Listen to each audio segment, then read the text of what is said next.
Today we have a Wookiee making out with a princess, Freddy Krueger getting a facelift, an alien sitting all alone in the corner feeling depressed. There's also a dwarf in a can eating lunch, and a hell of a lot of interest in Marty McFly's shoes. These are 27 of the funniest behind the scenes pictures from some of the greatest movies of all time.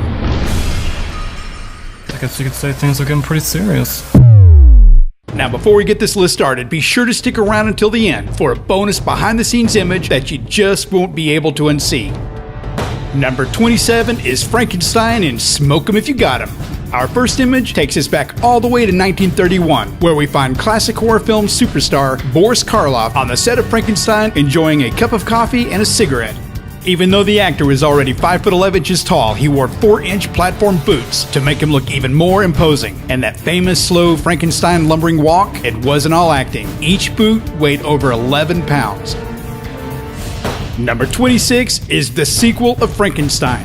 Apparently monsters love their hot beverages. Here we have Elsa Lanchester enjoying some hot tea on the set of the 1935 sequel to Frankenstein, The Bride of Frankenstein. The monster's bride character in the movie was named after the author of the literary classic Frankenstein, Mary Shelley.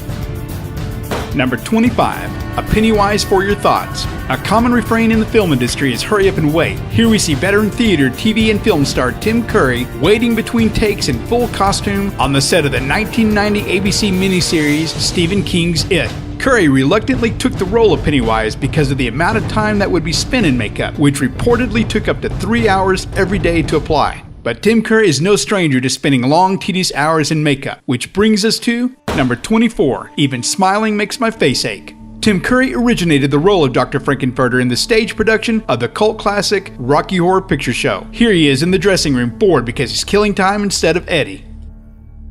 Number 23 is The Thinning. While director Stanley Kubrick and Shelley Duvall may be smiling in this on-set photo from 1980's The Shining, Duvall considered the role of Wendy Torrance the most difficult she's ever taken on. She not only suffered from nervous exhaustion, but she also began to lose her hair. Why? Because Kubrick pushed her to the point of a breakdown. One of the most infamous stories from the set is that he pushed her to do a world record-breaking 127 takes during the movie's iconic baseball bat scene. Number 22 is You'll Put Her Eye Out. Here we have another notoriously dickish director, Alfred Hitchcock, and his female lead, Tippi Hedren, in an on-set photo smiling. This was taken on the set of the 1967 film The Birds. I swear this was horror back in the day, and Hitchcock was the master of the genre. The man also had an unhealthy obsession for Hedren, and he punished her for rejecting his advances. In a pivotal scene where the actress is directed to go upstairs into the attic where the birds are, she asked the director what her motivation was. His response, because I tell you. This was way before the days of CGI, and expecting mechanical birds, the actress then spent the next 5 days having burly crew members throwing live seagulls and crows at her. She of course suffered numerous cuts and gouges, and in one case, a bird just narrowly missed her eye. Number 21, Here Comes the Choo Choo. Here we have a photo of Jonathan Demme and Sir Anthony Hopkins as Hannibal Lecter on the set of the 1991 horror classic Silence of the Lambs. Demme is taking time out of his busy directing schedule to feed Hopkins someone's liver with a side of fava beans and a nice Chianti. And here's a smiling Hannibal the Cannibal, just something you don't get enough of.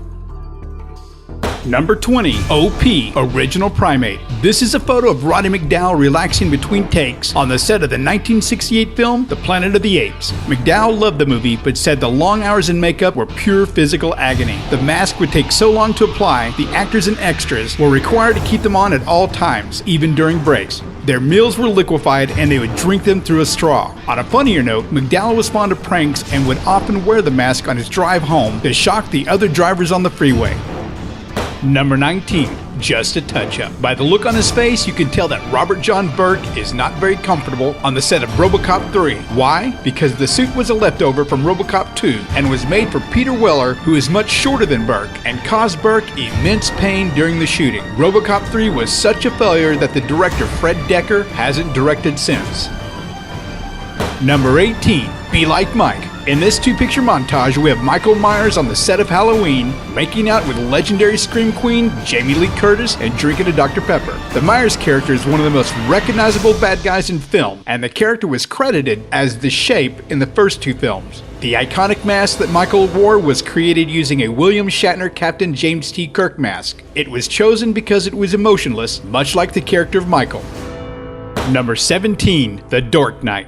Heath Ledger immersed himself into the character of the Joker on The Dark Knight, but even though he roamed the set in Joker makeup and costume all day long, as this photo confirms, he would start off each day of shooting, giving hugs to the makeup artists, fellow cast members, and crew. In order to get back into character, Ledger would pull out what he called his Joker diary. It was a scrapbook filled with clippings from tragic news stories and anything else that would help him sink back into the darkness of his character.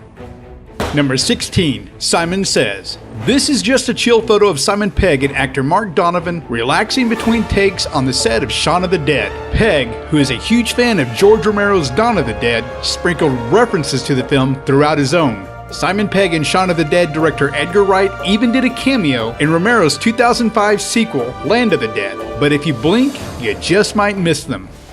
Number 15. Word to your parole officer. Yes, that's one-time rap sensation Vanilla Ice and now full-time felon on the set of Teenage Mutant Ninja Turtles 2: The Secret of the Ooze. Even though the original grossed over $200 million worldwide and spawned 3 sequels and a huge toy line, the success of the Teenage Mutant Ninja Turtle franchise couldn't help Ice sell this single from the movie. Go Ninja, go Ninja, go! Go Ninja, go Ninja, go! Number 14. Harryhausen. This is visual effects creator Ray Harryhausen on the set of The Seventh Voyage of Sinbad. Harryhausen was a pioneer in stop-motion animation and created a form of the animation called Dynamation. Stop-motion animation is an arduous, painstaking task. The film took 11 months to complete. The dragon model in this scene was over 3 feet long and very difficult to animate. It took him over 3 weeks just to finish this scene. His work went on to inspire some of today's most successful filmmakers, like Peter Jackson, John Lasseter, and Tim Burton, to name a few. Number 13. The Man of a Thousand Faces. This is Lon Chaney on the set of The Phantom of the Opera. Chaney was an actor and groundbreaking makeup artist. And Chaney in this picture is holding in his hands his personal makeup kit that he carried everywhere. Early on in his career as a contract player and extra for the studios, Chaney would improve his chances of getting a part by using his kit to quickly change himself into whatever was needed for the role, whether that be a monster or someone from another race. Number 12. Good to the last drop. Frankenstein wasn't the only movie monster caught sipping on some hot tea or coffee while on break. This is actor Haruo Nakajima in the costume of Godzilla. Nakajima played the iconic king of the monsters from when it was first released in 1954 all the way through the many sequels that extended well into the 70s. Number 11. The Truffle Shuffle. Michael Jackson loved to show up and visit movie sets while they were in production, and Goonies was one of them. He took this picture with Jeff Cohen, who played the character of Chunk in the movie The Goonies. Director Richard Donner's tricks at eliciting excitement and fear from the kids began to lose their effectiveness, but during one key scene, he finally broke down and told Corey Feldman that the King of Pop was on his way down, and it worked. Donner got the reaction he was hoping for. Number 10. Domo arigato, Miss Roboto. If you're a fan of film, then you would recognize Futura the Gynoid from the 1927 film Metropolis. This was 18-year-old Brigitte Helm's first movie. The costume and makeup caused bruises and cuts during production, as well as inspired the look of C-3PO in Star Wars. The movie took 310 days to shoot and required 37,000 extras, which 25,000 of those were men, 11,000 women, 1,100 bald men, 750 children, 100 people of color, and 25 Asians. Damn, that got weirdly specific. Scaremeister Vincent Price even had his comedic side. As you can see here, he is dancing with a skeleton on the set of 1959's House on Haunted Hill. A similar skeleton was used to scare audiences while they watched the movie in theaters. Using an elaborate pulley system, the skeleton at a key time of the movie would fly out over the audience's head. The gimmick was so effective, it forever changed how Alfred Hitchcock would eventually market some of his own movies. Number 8. All work and no child's play. As you can see, it takes a lot to get a possessed devil doll to murder people in a movie. Child's Play was released in 1988, but before settling on that name, they had a working title and called it Batteries Not Included, but the name was changed after learning Steven Spielberg was already filming a movie of the same title. Number 7. POV Envy. This image is of director Stanley Kubrick setting up a POV shot from the victim's perspective in the cat lady's death scene from 1971's A Clockwork Orange.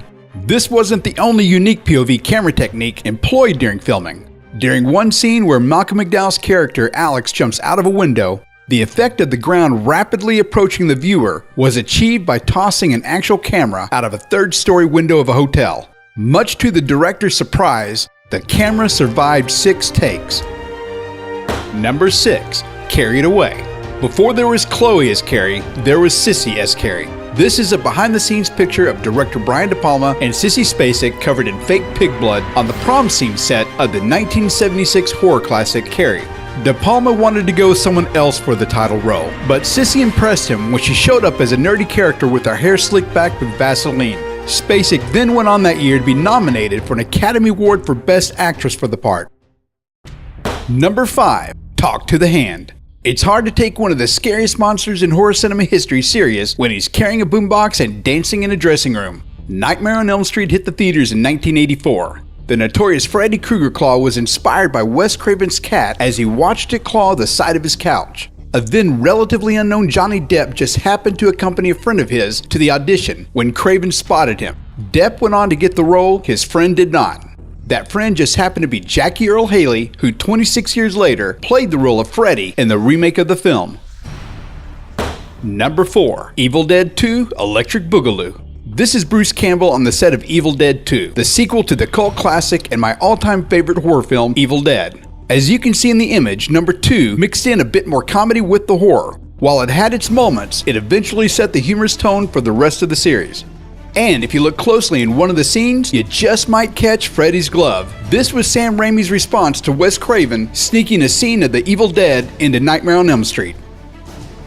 Number 3. Bruce Almighty. In 1976, Jaws became the very first ever summer blockbuster, and also my reason to fear going into the water, even if it was a swimming pool. That's not a joke, this movie f***ed me up for life. Director Steven Spielberg made sure before shooting was complete to get a quick shot of himself inside the shark's mouth. The shark, affectionately named Bruce after Spielberg's lawyer, was a constant source of trouble for the shoot. One story claims that on the very first day of shooting off of Martha's Vineyard, upon entering the water, the mechanical monster quickly sank to the ocean floor. Number 2. Jurassic Times Call for Jurassic Measures.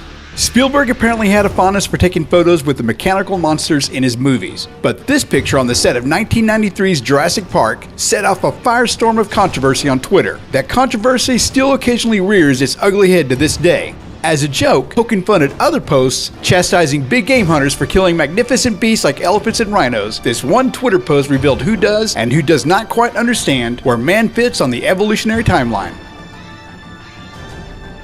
Number 1. The Farce Awakens. Now don't forget, there's a bonus image coming right up after this that you just won't be able to unsee.